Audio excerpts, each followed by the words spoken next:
합시다입니다. 지금 신명기 22장 6절에서 7절을 하고 있는데요. 신명기는 이제 새해, 이제 한 달만 지나면 새해가 되잖아요. 이렇게 새해에 우리가 새 출발을 다짐을 많이 하게 돼요. 그런데 새 출발을 할 때 잘 되기를 원하면서 다짐을 하잖아요. 그럴 때 주님께서 그러한 이스라엘 백성들에게 너네 이렇게 해, 그러면은 복 받는다 하는 말씀으로 쭉 되어갑니다. 그래서 신명기는 10계명, 주님께서 주시는 10가지 계명의 해설서라는 별명이 있을 정도예요. 그래서 오늘의 말씀 보면 신명기 22장 6절에서 7절을 보면 이렇게 나와 있어요. 길을 가다가 나무에나 땅에 있는 새의 보금자리에 새의 새끼나 알이 있고 어미새가 그의 새끼나 알을 품은 것을 보거든 그 어미새와 새끼를 아울러 취하지 말고 어미는 반드시 놓아줄 것이요 새끼는 취하여도 되나니 그리하면 내가 복을 누리고 장수하리라. 그러니까 복과 장수를 강조합니다. 어떻게 하면 어미새 또 새끼새가 있는데 어미새는 놓아줘. 그런 따뜻한 마음으로 놓아주고 새끼새만 취해. 그러면 복을 줄게. 또 신명기의 5장 16절에 이런 말씀이 또 있어요. 내 아버지와 어머니를 공경하라. 이것이 약속이 있는 첫 계명이니 이로써 내가 잘되고 땅에서 장수하리라. 그러니까 어머니와 아버지를 잘되면 부귀와 장수를 보장을 받는 거예요. 그러니까 이것도 부귀와 장수지만 새 한 마리도, 어미새 한 마리라도 놓아주는 따뜻한 마음을, 그런 자비를 베푸는 마음이 있으면 너 복을 줄게, 이 말이에요. 그래서 여러분들이 복 받는 길이 오늘 본문에 명쾌하게 되어 있습니다. 신명기 22장 1절에 보면 내 형제의 소나 양이 길 잃은 것을 보거든 못 본 채 하지 말고 반드시 그것들을 끌어다가 내 형제에게 돌릴 것이요. 이제 이스라엘 사람들이 들어가는 가나안 땅이 있어요. 그곳에는 어떤 사람들이 살고 있냐면 아주 이기적인 사람들이었습니다. 내 새끼, 내 자식 외에는 다 다른 일에는 신경을 딱 끄고 사는 사람들이에요. 그래서 하나님께서는 그 땅에 들어가거든 그 못 본 채 하지 마라. 남의 짐승이 길 잃었어도 내버려 두지 말고 그거를 이렇게 말씀하십니다. 2장에서 22장 2절에서 4절 내 형제가 내게서 멀거나 또는 내가 그를 알지 못하거든 그 짐승을 내 집으로 끌고 가서, 그러니까 길 잃은 짐승이 있는데 주인이 없는 것 같아. 그러면 내 집으로 끌고 가서 내 형제가 찾기까지 내게 두어라. 그리고 이제 두었다가 그에게 돌려줘. 그 낙이라도 그리하고 의복이라도 그리하고 형제가 잃어버린 어떤 것이든지 내가 얻거든 다 그리하고 못 본 채 하지 마라. 그러니까 너네들은 세상 사람들처럼 누가 뭐 잃어버리면은 아이고 잘했어 이러지 말고 그것을 가지고 있다가 다시 그 사람에게 돌려주라는 말씀이에요. 그래서 내 형제의 낙이나 소가 길에 넘어진 것을 보거든 못 본 채 하지 말고 너는 반드시 형제를 도와 그것들을 일으킬지래. 그 옆 사람이 죽어가도 상관을 안 한 각박한 세상에서 너네들은 그렇게 하지 말고 짐승이라도 살리고 끌어내. 그러면 내가 너네들을 복 주고 그 일을 할 수 있도록 건강도 줄게. 이렇게 말씀하신 거예요. 요한복음 13장 34절입니다. 새 계명을 너희에게 주노니 서로 사랑하라. 내가 너희를 사랑한 것처럼 너희도 서로 사랑하라. 너희가 서로 사랑하면 이로써 너희가 내 제자인 줄을 알리라. 그러니까 이와 같이 남의 짐승도 빠지면은 이렇게 건져주고, 그렇게 따뜻한 마음, 그런 따뜻한 마음, 잃어버린 짐승도 사람 찾아주고, 이렇게 하게 되면 다른 사람들이 볼 때, 오, 하나님의 제자들이 저렇게 살구나, 이런 말을 들어라 이거예요.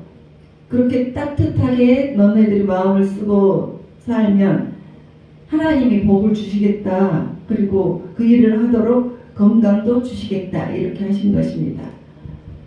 우리가 몸도 따뜻하면 오래 살아요.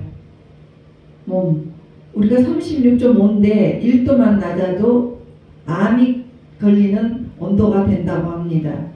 그래서 이 몸의 온도를 딱 올려버리고 이 체온이 올라가 버리면 다 암염증이 다 사라져 버린대요. 그래서 이제 그렇게 하기 위해서 암 환자들이 여러 가지 방법을 많이 하죠. 약도 먹고 사우나도 가고 몸 따뜻하게도 하고. 그런데 가장 좋은 방법은요, 예배 기도를 통해서 주님의 임재 속으로 확 들어갈 때 불이 확 들어와 버려요. 불이 확 들어오면 몸이 그냥 싹 올라가 버려요. 그래서 암이 나아요. 염증도 나고 다 나아버립니다. 그래서 이제 그 몸도 따뜻해지면 병도 낫는데, 너네들 마음 따뜻해지면 더 많은 복을 줄 거라 이거예요. 그러니까 하나님은 인간만 사랑하라는 것이 아니고, 따뜻한 마음으로 인간만 돌보라는 것이 아니고, 이 우주 만물을 하나님은 돌보고 계시기 때문에 이렇게 말씀하셨습니다. 하나님이 창조하신 다른 피조 세계도 다 돌봐줘, 이런 말씀하십니다. 마태복음 6장 26절입니다. 공중의 새를 보라. 심지도 않고 거두지도 않고 창고에 모아 들이지도 아니하되 너희 하늘 아버지께서 기르시나니 너희는 이것들보다 더 귀하지 아니하나. 너네들이 새보다 너네들은 더 귀해. 내가 다 길러. 이렇게 말씀하셨습니다. 그러니까 하나님은 인간을 창조하실 때 이렇게 하나님이 창조하신 다른 피조물도 다 돌보라고 명령하셨습니다. 창세기 1장 26절 보시겠습니다. 그것이 문화 명령입니다. 하나님이 이르시되 우리의 형상을 따라 우리의 모양대로 우리가 사람을 만들고 그들로 바다의 물고기와 하늘의 새와 가축과 온 땅과 땅에 기는 모든 것을 다스리게 하자. 그러니까 이 말은 모든 것을 우리에게 돌보라는 것입니다. 사랑으로. 그런데 나무가 살아야 하는 그 나무 숲속에서 새와 동물들이 살고 있는데, 사람들이 환경을 파괴해가지고 50%를, 전 세계 나무의 50%가 없어져 버렸습니다. 그래서 그 새나 동물들의 박테리아가 나무에서 붙어서 살아야 하는데, 나무가 없으니까 이제 짐승에게 달라붙어요. 그래서 박쥐, 짐승 이런 데 달라붙어가지고 우리가 코로나로 많은 세계적인 대재앙을 가졌습니다. 그리고 또 공장을 너무 많이 지어가지고 공기가 나빠져요. 그래서 미세하게 그 공기를 통해서 안 좋은 바람들이 들어오잖아요. 그래서 이런 것들로 환경이 파괴되어 있습니다. 그러니까 우주 만물도 내가 창조했는데 눈을 들어가지고 이 자연도 너네들이 잘 다스리고 사랑으로 잘 키워. 너네들 돈에 눈독 들여가지고 막 그거 맨날 잘라가지고 팔고 막 이러면서 살다가 보면 파괴된단 말이야. 이 말씀이죠. 그래서 로마서 8장 19절에는 이렇게 말씀 나옵니다. 피조물이 고대하는 하나님의 피조물들이 고대하는 바는 하나님의 아들들이 나타나는 것이니 피조물들이 다 이제까지 탄식하며 함께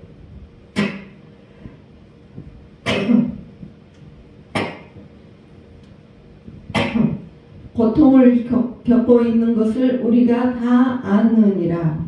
그러니까 피조물들, 조류, 또 물속에 있는 물고기들 플라스틱으로 이렇게 던지고 바다에 던지고 그러다가 보니까 그거를 먹고 물고기들이 죽고 또 기름 범벅이 되어서 그냥 물고기들이 기름으로 덮여버렸습니다. 그들이 하나님의 아들들이 마음이 따뜻한 하나님의 아들들이 나타나서 언제 나타나나 하고 기다리고 있답니다. 그들이 나타나서 우리들을 도와줘서 우리들이 숨쉬고 살아야 되는데 하면서 그들도 하나님의 아들들이 나타나기를 기다리는 거예요. 그래서 이 로마서를 쓴 사도 바울은 그것들을 알고 있었습니다. 그래서 그 예수 안 믿고 지옥 가는 사람만 안타까운 것이 아니고 피조물이 탄식하는 이 세상을 보고 있는 거예요. 아, 새들도 나무들도 또 물고기들도 탄식을 하고 있구나. 그래서 우리가 따뜻한 사람이 되어서 그 피조물이 하나님이 창조하신 피조물마저도 우리가 돌봐주는 사람이 되어라 이와 같이 말씀하셨습니다. 하나님이 창세기에 말씀하세요. 왜 동물을 창조하셨습니까? 왜 짐승을 만드셨습니까? 하나님이 짐승을 만드실 때 이렇게 하셨습니다.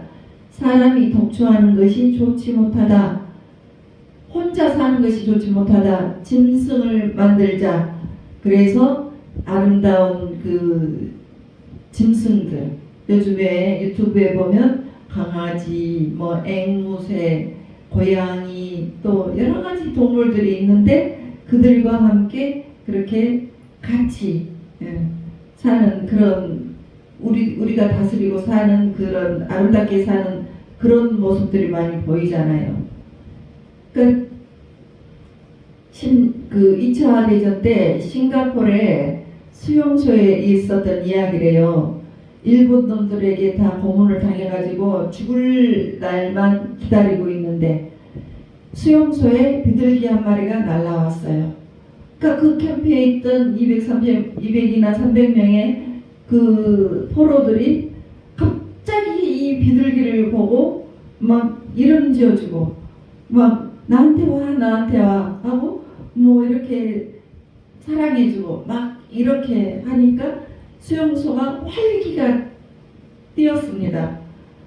그래서 이 사람들이 해방이 될 때까지 다 살았다고 해요. 그 짐승 비둘기 한 마리 그 활기 때문에.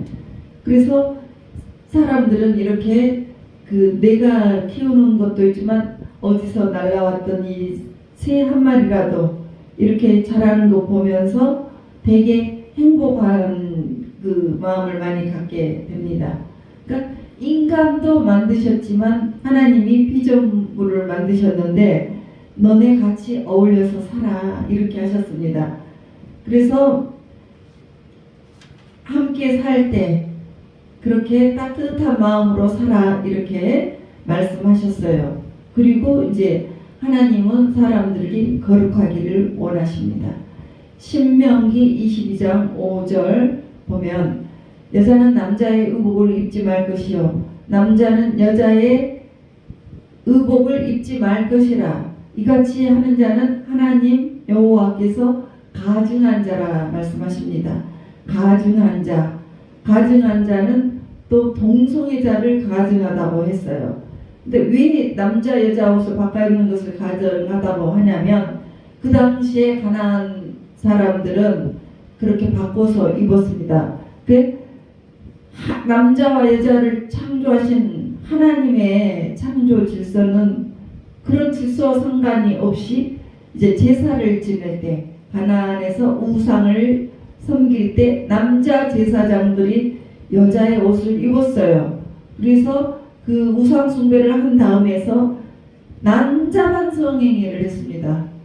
아주 굉장히 난잡했습니다. 그리고 레위기 20장 13절에 보면 누구든지 여인과 동침하듯 남자와 동침하면 둘 다 가증한 일을 행함인즉 반드시 죽일지니 자기의 피가 자기에게로 돌아가리라. 그러니까 우상 동성애하는 사람에게는 하나님께서 가증하다고 하셨습니다. 그렇게 창조의 질서를 어기지 말고 하나님께서 만드신 그 본래의 목적대로 그렇게 사랑하면서 살아라 하는 말씀이에요. 그래서 야고보서 1장 27절에 보면 하나님 아버지 앞에서 정결하고 더러움이 없는 경건, 그 경건은 고아와 과부를 환난 중에 돌보고 또 자기를 지켜 새 속에 물들지 아니하는 그것이라. 그러니까 하나님은 정결한 것을 원하신 것입니다.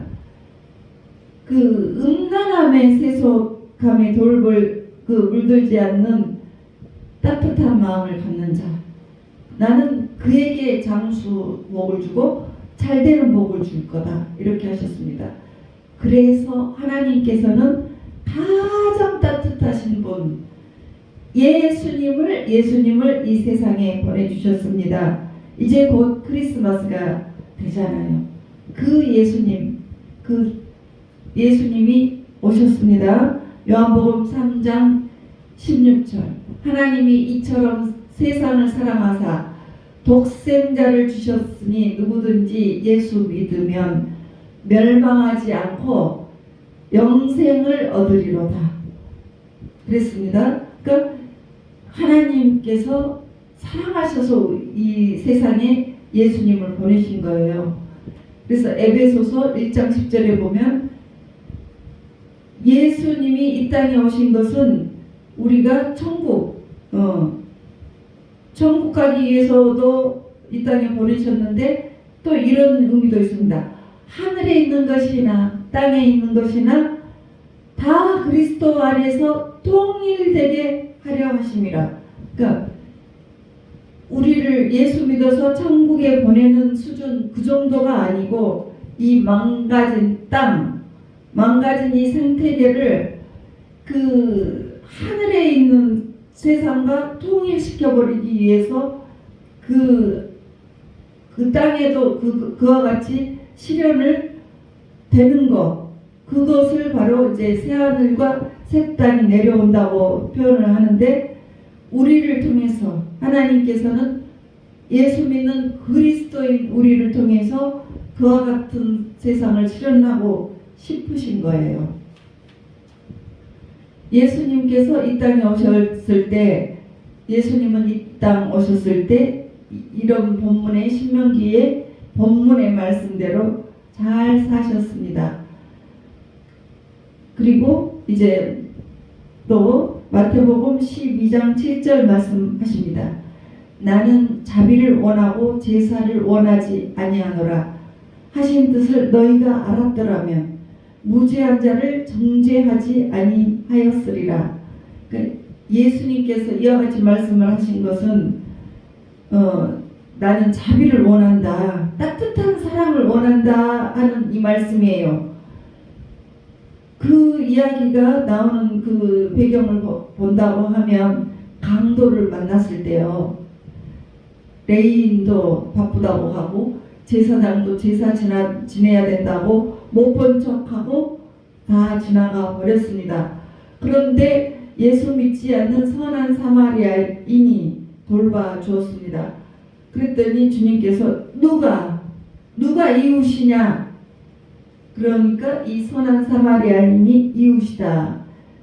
이와 같이 그 선한 사마리아인처럼 못 본 척하고 지나가지 말고 따뜻한 사람이 되어라. 우리 주님께서 그래서 가장 원하시는 계명이 무엇입니까? 하고 사람들이 물어보니까 우리 주님께서 말씀하셨습니다. 몸과 마음과 뜻을 다해 내 하나님을 사랑하라. 그리고 이웃을 사랑하라. 이것이 최고의 계명이다. 이 말의 뜻은 따뜻한 사람이 되라 이거예요. 따뜻한 사람이 되면 복을 받는다 이것입니다. 아담에게 명령했던 문화명령을 내가 만든 물고기, 새, 모든 피조물들 모든 것을 네가 다스려. 그 다스릴 때 막 무자비하게 죽이지 말고 잔인하게 하지 말고 사랑으로 돌봐라. 이 명령에 순종하는 자를 나는 아담 때부터 지금까지 계속 찾고 있다. 그러면 그런 사람에게 내가 복도 줄 거야. 건강도 줄 거야. 그랬습니다. 이와 같이 하나님께서는 따뜻한 사람이 되라고 하셨습니다. 그러면 어떻게 할 때 우리가 따뜻한 마음이 될까요?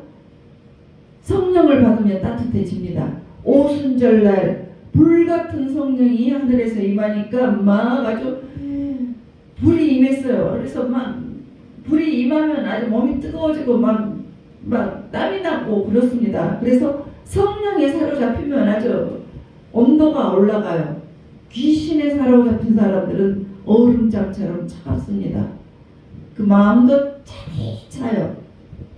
그런데 그 오순절날 성령이 임하니까 사람들이 모두 나의 재산을 가져다가 다 가난한 자가 없이 같이 떡을 떼고 나누며 먹고 아주 하나님을 찬송하고 살았습니다. 미국이 잘 사는 이유가 무엇인지 여러분 아세요? 내 나라도 아닌데 우리나라가 6.25 그때 전쟁이 벌어졌잖아요. 미군 5만 명이 와서 죽었습니다. 미군이 왔는데 5만 명이 죽었어요. 내 나라 백성도 아닌 이 한국 땅에 와서. 지금도 어떤 좋지 않은 전쟁 터지면 미군이 해결사가 돼서 젊은이들이 미국의 젊은이들이 다 해결을 해주러 갑니다. 그래서 미국은 그렇게 해서 군대 갔다 오면 굉장히 사람들이 존경을 하고 대우를 존경을 해줘요. 그것은 바로 그들의 마음이 따뜻하다는 거잖아요. 생태계가 무너져도 미국은 과학자들이 그 무너진 생태계에 들어가서 원인 분석하고 그렇게 살립니다. 그렇게 남들을 돌봐주는 미국이 오늘날의 1등 국가가 된 거예요. 오래 살고 아주 풍족하게 잘 살고 있습니다. 중국은 한참 미국을 능가하겠다 했지만 절대 하나님의 관점에서 볼 때 1등 국가가 될 수가 없어요. 왜냐? 그들은 자기들 욕심만 있어요. 우리나라가 바로 옆에서 얼마나 피해를 보고 있습니까? 중국에서 나오는 황사, 그걸로 우리가 극심하게 피해를 보고 있는데 관심도 안 두잖아요. 자기들 때문에 우리가 피해를 당하는 것도 관심 안 두고, 요즘에 중국에서 어떤 동영상을 보고 그랬는데 막 탄식을 하고 아주 어느 농부가 아주 막 과수원 주인 농부들이 막 아주 넋을 놓고 울고 있습니다. 그들이 갖고 오는 것을 사람들이 차를 갖고 와서 다 주인이 보는 앞에서 다 수확량을 가져가 버린대요. 그래서 경찰에다가 신고를 하고 그래도 소용이 없대요. 그런 나라하고 따뜻하게 돌봐주는 것하고 하나님의 관점에서는 복주고 장수를 하게 해주는 나라는 바로 따뜻한 마음을 가진 사람에게 향해 있습니다.